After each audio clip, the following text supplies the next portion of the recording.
હવે જે સમસ્યાઓ જે છે તેના ઉપર તો બ્રિજ બનવાના ટાઈમ પર લિટિગેશન થયેલા, એના અંદર તો જે લીગલી કામ કરવા જોઈએ તે તો થયું જ નથી. બરાબર, લીંબુ મરચાં આપણે બાંધીને રાખીએ છીએ તો તેનાથી કંઈ બ્રિજ બની જવાનો નહીં મળે.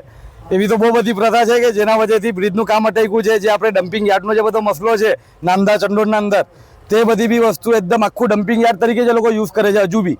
હવે લોકો એમ કહે છે કે શિફ્ટ કરવાના, પણ ક્યારે કરવાના એ બી કોઈ શક્યતા લાગતી નથી. એ કારણે આજે અપક્ષ ઊભી રહ્યો છું. પોતે એડવોકેટ છું. આજે આ દુનિયામાં જેટલી બી ક્રાંતિ લાવ્યા છે તે બધા એડવોકેટ જ હતા. ગાંધીજી છે, સરદાર વલ્લભભાઈ પટેલ છે, એ લોકો બધા બી એડવોકેટ જ હતા. તો કૃપયા કરીને તમને ચૂનવા માંગુ કે ભાઈ કોઈ વ્યવસ્થિત શિક્ષિત કેન્ડિડેટને ચૂનો.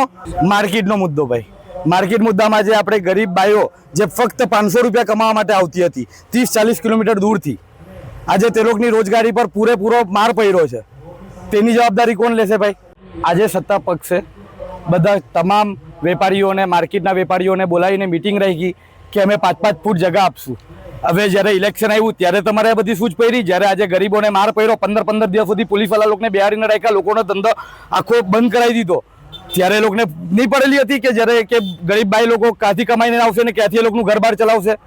મારું નામ મહેબૂબ ઇસ્માઇલ ગટાક, આફતાબ મહેબૂબ ગટાક મારો છોકરો છે અને વોર્ડ નંબર 8માંથી એમને અપક્ષ તરીકે, નિર્દલીય દળ તરીકે ફોર્મ ભર્યું છે અને ઇલેક્શનમાં ઊભો છે.